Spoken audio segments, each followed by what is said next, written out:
when you're an international student, the only place you can call home is your 11, 12, 13 square meter room. So at that point, you realize that you're just alone. Loneliness is an epidemic. It's the extroverts that kind of help introverts to blossom. I try to find some sort of thing I have in common with them. And I believe that coming here has made me more of an outdoors person. Once you're an international student, you realize, oh my God, my horizons have expanded. I see so many different perspectives.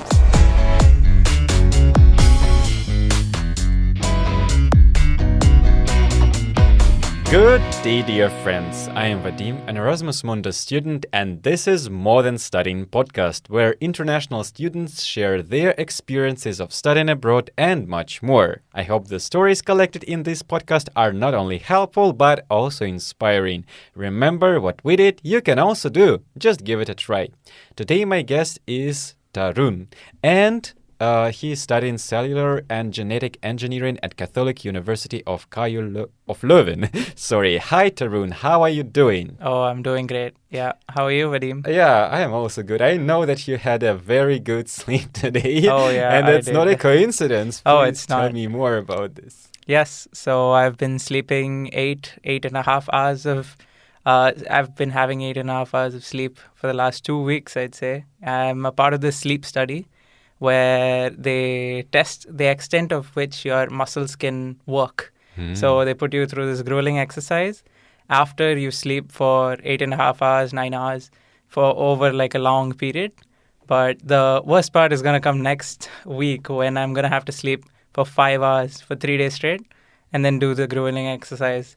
So looking forward to it, I'd say. Okay, you know what? Like, do you think that living in another country somehow affected your sleeping schedule or sleeping habits? Do you sleep better here or not? Because, like, you know what? I think that I noticed that I sleep here much more than I used to at home. I don't know why. What about you? Oh, I had a huge problem the first 3-4 months when I was here. I think it's a multitude of factors. First, it's the fact that you don't get enough vitamin D when you're from India, like me, and you have a lot of melanin in your skin. You don't really absorb a lot of energy from the sun. So you really need vitamin D supplements is what I learned in the first month, I'd say. And apart from that, it's also the sunlight. Because in India, like no matter what time of year, it does set at like 7. So here, after coming here initially in September, when the sun was setting at 10 p.m., it was a great shock. And especially right now, when the sun is barely setting at 11:30, it's really hard for me to sleep for this sleep study. So I've just gotten blackout curtains. So I guess that's the only reason I'm able to sleep properly now. But the first few months, until I learned about the supplements issue and it was a big problem. I couldn't sleep. Yeah. I think you're the first person who mentioned that you actually need some kind of vitamins for, like, I don't know, just to feel good. Yeah. Because like some people might face with depression or something similar and might wonder why. And the reason might be easy because you need more vitamins. Yeah. Oh, actually, that's true. Because I did sleep for like 10 hours, 11 hours at one point, like 1 month after coming here. But I was feeling fine apart from it. But yeah, sleeping for so long actually made me feel more fatigued. So I was really confused. But also, how do you find this experience of sharing a room with another person and also like being an international student? Because like you have to like come to consensus if there are any problems, and you have to do it in English as well, which might be a second language for a lot of students who are here, right? So how are you dealing with this? I'd say I'm actually very lucky because my roommate is Indian as well. And he's fond of English like me. So it's just unexpected because we just randomly met each other on WhatsApp one day, and both of us were looking for a room like really bad. And then we just ended up clicking and we just took up the room. And then once we got here, I realized that we're pretty similar in many aspects. So it was good for me, but I can see how it can be an issue because in India, I did share a room with someone in the last year of my bachelor's.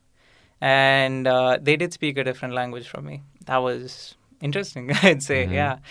You just have to match up what you guys are expecting and doing, because sometimes he would have brought his friends over for a party and I'd have to study for an exam. You really have to make your own space. You have to put your boundaries, especially here when you're an international student. The only place you can call home is your 11, 12, 13 square meter room, that you have. And it's just been nice that I've had a roommate who understands being Indian and speaks English like me. So luck. Yeah. On one hand, that is true, but on the other hand, it seems that you might live in a bubble. I mean, your friend is also from your roommate is also from India, and how you were, like go out also of your comfort zone, because this is all that international experience is all about. Yeah. So how do you do this? So initially it was the buddy program that was organized by our university. So that connects us to a random experienced, like someone who stayed here for more than a year, right? It could be from any nationality. You don't know. They could be Indian for all you know. I got lucky. I got matched with a Flemish student. And he was in my program as well. He was in my master's, and he was just starting it with me as well. We're the same age. So we met each other, we hit it off, and then he just kept inviting me for events. That's how I'd say it started. And obviously, other than that, you do have to go out of your way to interact with a lot of international students. And one good thing was the intercultural meeting area, the Pangaya, that we have here in KU Leuven. And that has been really amazing, because I've attended multiple events from Pangaya, and I've just met so many people from. But you know what? Like, I don't really understand. So how does this like intercultural place work? Because like it seems that you just like, okay, you can go there and you don't know anybody, and how do you behave? How do you initiate these conversations? I mean, it seems to be quite awkward in the beginning, especially if you're not used to it. So any piece of advice? Yeah, I mean, I did experience that, because this was like the first time I've been in a room where I'm not surrounded by people that look like me. Then you instinctively you want to shut up. Like, you want to just shut yourself out. You don't want to stick out like a sore thumb. You just want to remain within yourself. But I'd say, in a form of advice, it's just to start attending like competitions, but not competitions per se, events. So you go to events where they would either, like, for example, there was a breakfast. Like, there was just a breakfast, and there in Pangaya, there would be a bunch of stickers for the faculties that you're a part of. So you just take the sticker, you stick it, and then you guys decide to meet up as a group. So once you go into that group, people just come up to you, right? And especially they have volunteers who are in that faculty as well.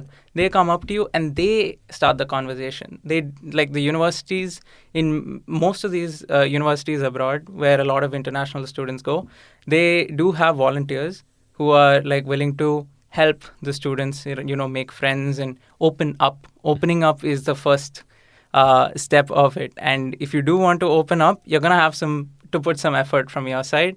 But you will find a lot of resources like this to, get you started. Yeah. Why do you think it is important to actually go out of your comfort zone, to make new friends, to be in this international environment? Why don't just like sit in your room and study?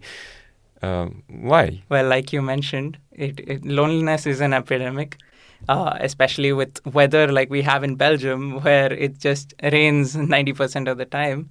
Many people don't enjoy it. I do like rain, but even then, I felt myself, I was just rotting away in my bed or in my chair, and you just don't realize how fast the time goes, because that's how it was for me. Like right after the first semester, the planning for the exams didn't go amazingly well. I was a little down, and I didn't feel well. And I just decided to stay home. Okay, what's the point of putting in so much effort to go outside, to mingle? I've already done that in the first semester. Let me just spend some time just focusing entirely on studies. The problem is I got burnt out in 1 month. If you focus too much on one thing, that one thing appears stale to you. So it's I feel like that's one big reason to mix up the things you do. So what are other things now that you have in addition to study that helps you not to burn out? Oh, yeah. So I go for beach volleyball. I love beach volleyball, actually. I love it as well. Sorry. Yeah, that's amazing. Yeah. So I love volleyball in general. It started with like this anime that I really liked. And little by little, I just brought a few of my friends. We had a ball. We didn't have a net. We just started passing. And so volleyball was one thing like that. And I also subscribed to the gym after the first semester. And then going to the gym, I met a lot of my classmates that I just seen, from the corner of my eye, from my periphery. And I just saw them and I said, hi, oh, you go to this gym? It's because it's the student gym and it's usually very crowded. But you can pick out the people that, you know from your own class. And that's where you strike up your conversations. So the gym, volleyball, and one big thing is board game nights. So you can find a lot of these events that are there through WhatsApp. Like there's a WhatsApp group. It's a huge community, like 1,000 students, and it's for all the different group sports that are available in KU Leuven. And so they have badminton, soccer, they have everything. And there's one that's particularly for fun activities. And every week they organize a board game night, right? And usually it's only limited to 20 people. So I felt myself being very excited, because I'd have to jump on the app on a Tuesday at 1 p.m. and the seats are just filling fast. And I just felt myself getting excited for that. And every week I'd keep like an alarm. I'd set the alarm. I'd wait until 1, and then I'd put my name in it. And then I'd be like, okay, this Friday I'll be going for board games. And I've made a lot of friends there. And weirdly enough, I've tried a lot of food over there. Yeah, because right after board games, usually, like these, at least one person in this group will be very social, and they'll try to say, "Okay, guys, we're done with board game night. Does anyone want to go to a pub, or do you want to go to this Brazilian bar that I just found?" So the people that organize these kinds of things, they're really looking out for us. I'd say, in a way. I'm sure it helps them as well. They feel good interacting with others, and it's the extroverts that kind of help introverts to blossom, I'd say. Do you think that you are kind of a social person, extroverted, or? I have my phases, I'd say. I think everybody does. Everybody does, yeah. But especially so, once I am with a group of people, I like pouring my heart out. It's interesting, I tell them about stories that I've experienced. I think the first time I met you, it was a similar experience. So like whenever there's a group event or a party, or I meet someone new, I try to find some sort of thing I have in common with them. So just by speaking about these stories that I've had, and then they might latch on to one sort of aspect of that, and I just, So I find it really interesting, and I love being open to people like that. Yeah. Yeah.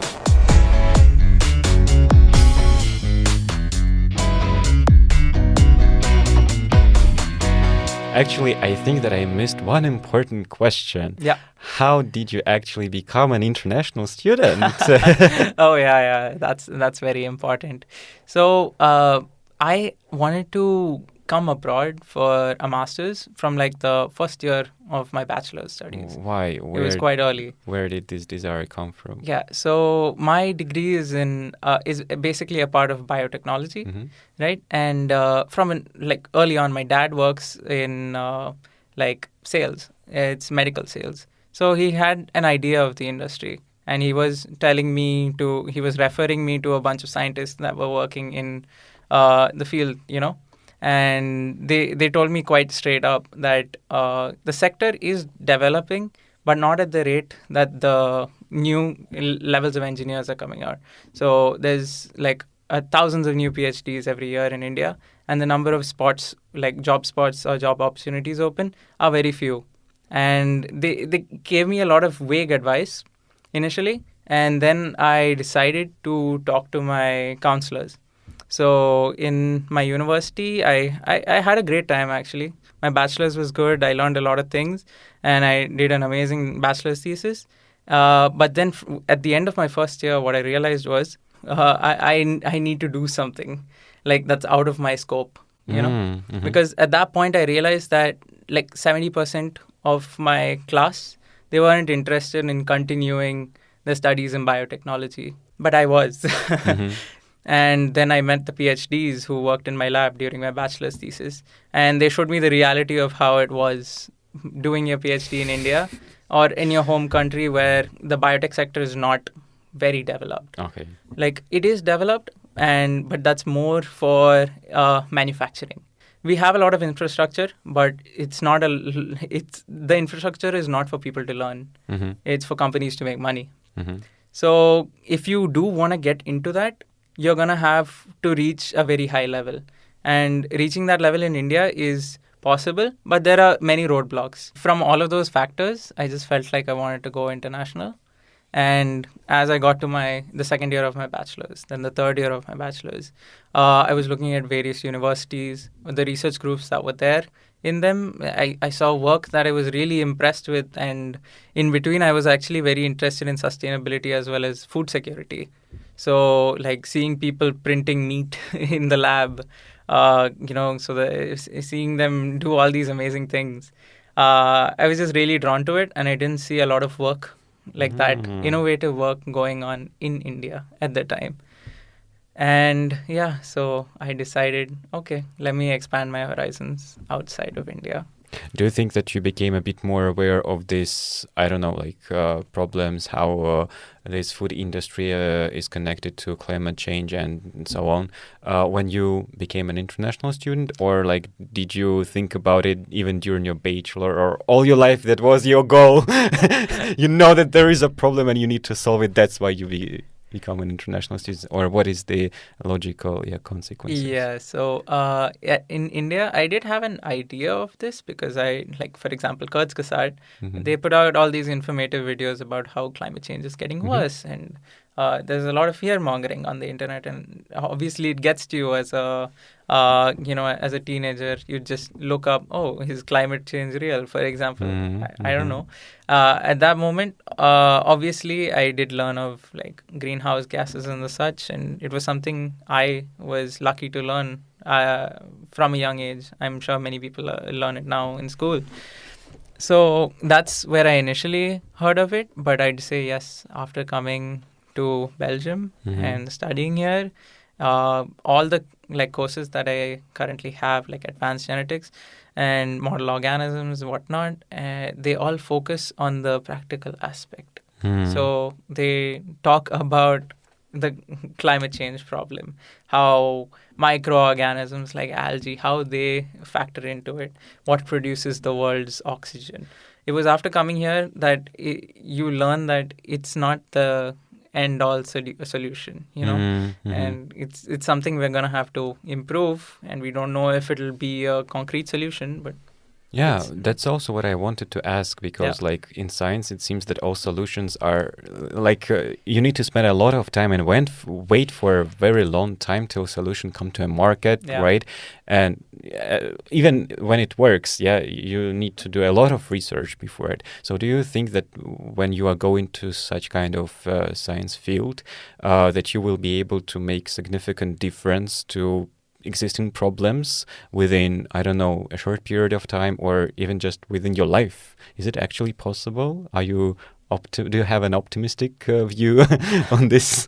Yes, I am kind of optimistic in the sense, because I am looking for points of interest right now, because with the pandemic that just passed us, I was really interested in vaccine technology as well. So you really have to go out there and look for what you're interested in. So I found a thesis which was basically on vaccine technology, developing a new type of vaccine. It sounded so interesting, and then I realized, okay, this is the trajectory that I want to pick. That's another reason I did pick the university, because I did have an opportunity of picking another course, and that was mainly on agricultural bioscience. So I was of two minds. I did not know which one to pick. Yeah, I think that a lot of people might find themselves in this kind of hesitating what to choose. What is the strategy of a good choice? Oh, I mean, of any choice, there is no good choice, just a choice. Yeah, it's a choice. And how do you make it the good choice then? It's a personal choice, right? So you have to take into account what you want. There, between both of these choices, if someone came to you and told you, yeah, the other choice doesn't exist, you only have one choice in your mind right now, you either think, okay, thank God, or you think, oh no. So Okay, I see. in your mind, you already do have something, right? It's one choice you're a little unsure of, the other one you're more sure of. But surety doesn't mean that it's the right choice that in the end, but go with what you're comfortable with. But at the same time, you should understand when it's right, like when you can take the necessary risks.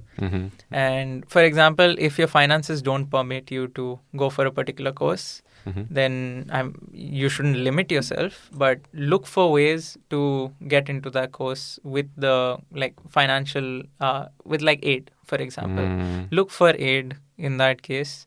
And otherwise, I'd say get testimonials. Testimonials are a big thing in making any of these decisions. So it could be something simple. Let's say, should I buy this type of apple or should I get this type of apple? Yeah, as far as you mentioned this financial side of life, how do you deal with this? I mean, because being an international student is quite expensive, I suppose. Yeah. So compared to India, if I was studying in India, I don't think I'd be. I mean, you could be spending this much in India as well, but I'd say I'm a very fickle person as is.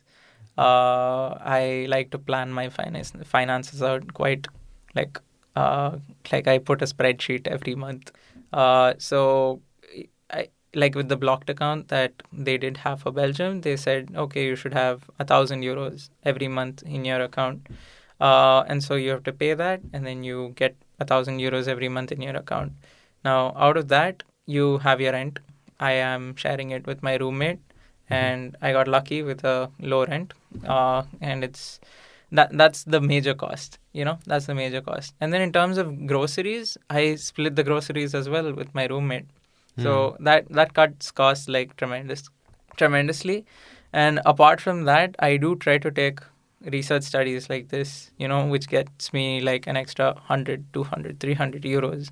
And I don't find a part-time job being, it doesn't go flush with how I try to study and go through with things. It would be nice to have one, but I've already found it difficult to juggle many things as such. And I believe that coming here has made me more of an outdoors person. Yeah, because I felt like that's the cheapest thing to do here. If you want to go to an amusement park, sure, it may cost you 40 to 50 euros, but going on a 6-hour hike, that's free.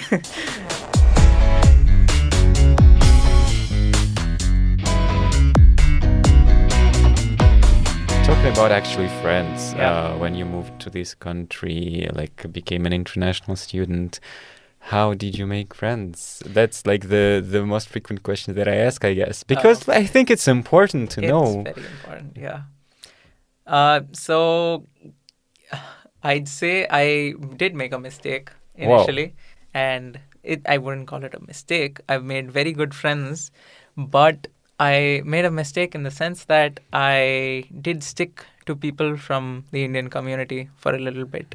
And one interesting story I do have for this, though. So the first friend I made was completely on accident, I'd say, because I had a very long layover in Dubai during my flight out from India, and it was 8 hours. 8 hours. Yeah, it was quite a long layover, and it was overnight. So I couldn't even go out to Dubai. That's a pity.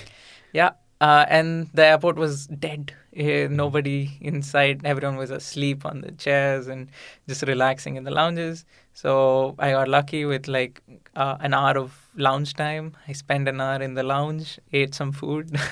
And then after stepping out of the lounge, I was just very bored. So I just wanted to check if my cards worked right. So I bought a bottle of water from the vending machine because we don't have I don't say we have many vending machines in India. So, so I bought water from the vending machine, and then I just looked at WhatsApp with the airport Wi-Fi, and I see that there's a spreadsheet of people who are leaving in the next week or so. So I open the spreadsheet, and then I see that someone's on my flight, right? So they must be in the airport right now. So I just pull a Hail Mary. I just call him. It's like 1 a.m. in the Dubai airport, and we still have 7.5 hours left. I mean, 7 hours left in the layover. So I call him. And he's like, "Hello, who's this?" And I'm like, "I saw your name on the Indians in Belgium, and I think I'm in the same airport as you, same terminal as you, Dubai airport." And we're like, "Oh, do you want to meet up?" We said.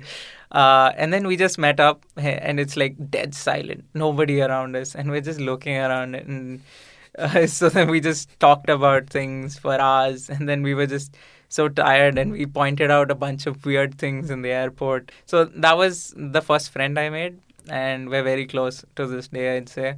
And I basically all the friends that I made was from this one friend. We basically connected each other with other people that we met, and that's how I got to know more people. So chance encounters is what I'd say is Actually, a big thing. when you were telling this story, like the thought came to my mind that actually good and close friendship initially is built not on, for example, like doing common experiences, like doing some activities together, but about on talking. Just like talk for several hours with a person, and you might become close friends. That's I mean, true. like now when I go back and analyze the friendship that I have, they all started with quite a long talk. Yeah, honestly, that's true. Because even with the friends that I made here, I guess, how you don't really expect anyone to, oh, yeah, you're my friend now. And you can't just keep calling them every day and say, oh, do you want to meet up every day? But then eventually you'll feel that comfort. With him, I felt the comfort like after sitting in an airport terminal for 7.5 hours talking. And then from my other friends here, after having dinner, we just sit and as a group, and we just talk to each other, and then we go into our own separate conversations, like you mentioned. So I think you're absolutely right.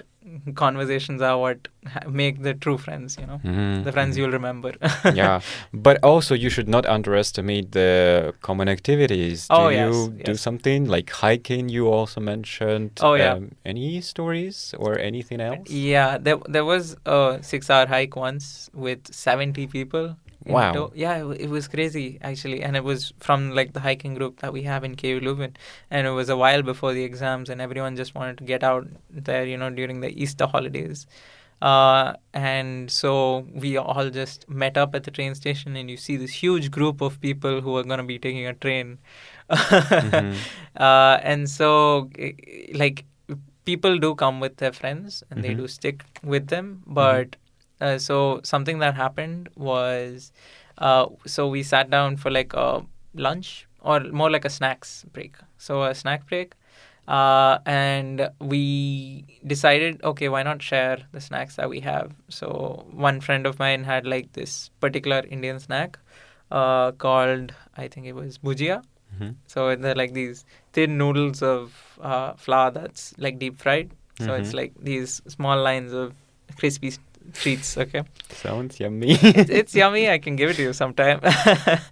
So yeah, bhujia. We decided, okay, why not share it with everyone? So we just gave everyone handfuls of it, and we didn't realize that it would be that spicy to the untrained palate. So yeah, a few people were demanding for some water, maybe some milk. And we decided, okay, wait, maybe you can try something else. And like that, we had, a common experience that we bonded over. It's an activity. It's over 6 hours long. Sure, that's not a short activity. And then, I think we took steps to really, like, for example, get their number or stay in touch with them. So you ask them their name, you add them through the WhatsApp group that they're already a part of. And then what me and my friends, we decided to was, okay, we won't stick with each other. Let's just split up a little bit after this snack break, and we'll just branch out to different parts. Like those of us who really wanted to hike, we can stay in the front and talk to the guide maybe. And those of us who were feeling more tired, you can stick in the back. So I decided to stick back at the time. and I met this amazing duo. So one guy was German, one guy was Indian. Both of them were studying in Munich, and they were coming to visit their friends in Belgium. And I really love like bread here in Belgium. I know, sure, there could be better bread elsewhere, but we got into a really heated argument about bread in Belgium versus bread in Germany. And the Belgians joined in, and it. Of course, we're arguing for show. It's just for to pass the time while we're walking, and that was really fun. And then he talked about how things are studying in Munich, and then I compared that with things here in Belgium, and that was crazy to me actually, because sure, once you're an international student, you realize, oh my God, my horizons have expanded. I see so many different perspectives. And then you talk to other international students, because you realize that in studying abroad, you could study in many places. That's true. And it's different everywhere. How do you choose the place? How do you choose the place? I mean, how did you choose? So my mind was focused on two. So there's TUM, coincidentally from Munich, TUM and KUL. In the end, I came down to spreadsheets. Just like how I manage my finances, I decided, okay, why not think about it logically? Like pros and cons of each university? Yeah, or for each program? So pros and cons of the university, the program, and then the country. The place where you study really matters as well. So another thing was that this was at a time where 30,000 Indian students were going to Germany each year to study. And I don't know, I've always had this feeling of it'll become too competitive after a certain point, especially in biotech, because in Germany also has a large biotech sector, and a lot of students come every year from India just for biotech and the life sciences. So I decided, after putting this pros and cons list, I looked at the program. I looked at the fact that KUL I had to pay 6,000 euros more, 7,000 euros more, and I was just thinking, okay, so do I save 6,000, 7,000 euros, go to TUM, or do I? And there are two different subjects. That's what I want to make clear. So there's agricultural bioscience, and here where I'm studying genetic engineering. So picking agricultural bioscience, I would already be picking my specialty as such, the thing that I want to focus on. And I was 20 at the time. I just turned 20. I honestly had no idea which one to pick. Both were interesting to me. I've always wanted to do something that works on food security and sustainability. And if I go for this, I still have to make the decision, but later, what do I want to, focus on? But then I felt that right now I did not have clarity, and I decided, okay, I want more time to, understand the field, understand exactly what I want to do and what trajectory I want to follow. And so I decided, okay, fine, let me pick a more umbrella, it's more, it covers a lot of the specializations. And a good thing about my program is that it has a minor as well. So the major subject is genetic engineering, and I can pick a minor. So there's 25 subjects in the minor. So that's how I ended up picking KU Leuven. One very big thing that should influence your decisions is talking to people who have already graduated from your how do you find these people actually? LinkedIn. LinkedIn is, I'd say, the savior, because I decided to text a lot of people who were graduating from TUM in the program, as well as a lot of the current students of the program of agricultural biosciences, as well as the cellular and genetic engineering program here at KUL. And I'd say at TUM, things were good. It's a good program, they said, and there's good employment opportunities. But then they did say something where it wasn't entirely focused on research, or, it was focused entirely practically. which I am a fan of, why work on engineering if you're not going to do something practical, as people say. So yeah, that was the reason I was drawn to that course. And then in KUL, they mentioned that, you have such a wide spectrum of like teachers from different countries. It's a very innovative university, as they say. But then they very clearly mentioned, but the weather is bad. It rains 90% of the time. And I was like, wow, I love the rain. And and the person just, they were very... Probably you'll change your mind. Yeah, they were like, you'll change your mind once you come here. And I was like, no, that's not going to happen.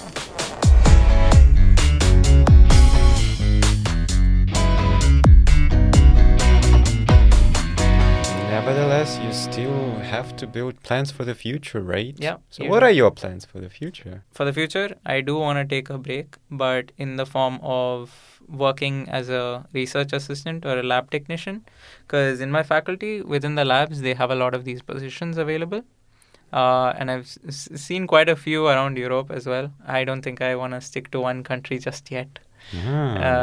Still be open-minded to new opportunities. Explore more places, make more decisions if you want to learn more languages. Because I did learn German for 6 months, and that was another reason I was confused about picking between TUM and KUL, and I decided to come here, and I have started studying some Dutch, but I mean, I believe you do have to learn the language of the place you're going to be staying at. It really helps be more easily integrated into the society as well. It does.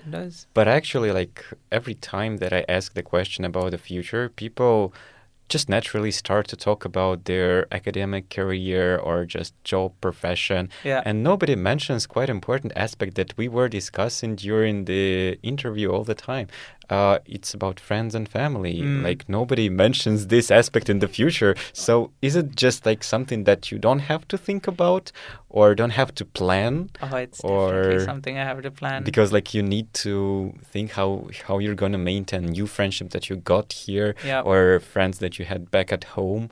How do you actually manage with these relationships? Oh, yeah. Yeah, so I left behind a bunch of friends in India, but I'd say it's not my first experience of doing that, because in India itself, I did move around a little bit. Like when I left from the place where I stayed for 9 years, I lost a lot of friends, and then I moved to a new place, spent 7 years there, made really good friends, and then I ended up moving back to the place where I was, reconciled with a bunch of old friends. And obviously, I had to keep in touch with the good friends that I did make back in the other city. And now I'm far away from both of them. All the people I've known for my whole life, they're just not there anymore. They're not within an arm's reach or in the same country. It's in a different place altogether. And it was really tough, I'd say, especially during the winter time zone, where the time difference with India was 4.5 hours. It was very difficult to get a hold of people or to plan things, because at 6 p.m. for me, it would be sleeping time for them. So whenever I was free, whenever I was done with like classes or working or doing some other things, like finishing up my assignments, they would be asleep. They would be busy. And then when I wake up, they're halfway through the day. So I found it really difficult to manage that. And as you were saying, the future... I'd say I do want to return back to India at some point. I want to take whatever knowledge, whatever things I've learned, and get into the biotech industry there. I want to capitalize on whatever innovations have happened in the sector there, how it's improved. And I do want to bring my fair share of innovation and improvement to that. But I think at my current level, it would be better for me to stay here, learn more about the industry here, learn various lessons that I can take back home. And I miss my parents, honestly. I miss my parents. I miss my friends. It just hits you randomly. After 6 or 7 months of living here, all of a sudden, one day, I just felt, oh no, I miss my parents. Because until then, I didn't feel anything. How did you deal with this? Oh. Like, this day might be like a terrible day. Oh, yeah. It was a day where I didn't really have to do anything, and where My friends were busy with some other work. So at that point, you realize that you're just alone. You're just by yourself. I know. And that's something you really have to learn to overcome, or not. You don't have to. If you really feel that you can't take it, then why not go home? You can really take, like, I don't mean drop everything that you have right now abroad and go home. I mean that put it in your plan. When you're planning things out, take into account how you feel about back home. Going forward in the future, I do want to, upskill myself, work harder, get to know more about the industry. But at the same time, I want to, give back to my parents and eventually give back to my country by going back there as well. Yeah. This sounds really, really good, and I hope that you will be able to bring this plan in life. Yeah. It's dear. It's like near and dear to my heart. I really want to do it. I also think that maybe you feel like you are changing during this international experience, because it seems that you have that you are a good person, that's for sure. But like, do you think that you are also like improving, like becoming even better? I'd say I got lucky. Many good things fell in place for me.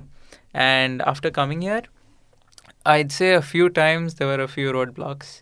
Like either a professor didn't like the assignment that I submitted. That was not something I'd experienced as of yet, and it was something new for me. And then I realized that you can ask for feedback. You can go to them and you can actually just ask. That's true. That's something that clicked in my head. And you should not be afraid of this. Yeah, and they told me straight up exactly what was wrong. And I've basically realized that I can make mistakes, and I cannot be perfect. So wow, such a good thought. Yeah, because we're only humans after all. Yeah. I used to strive for perfection back in India, but I've realized here that I have my strengths and I do have my weaknesses as well.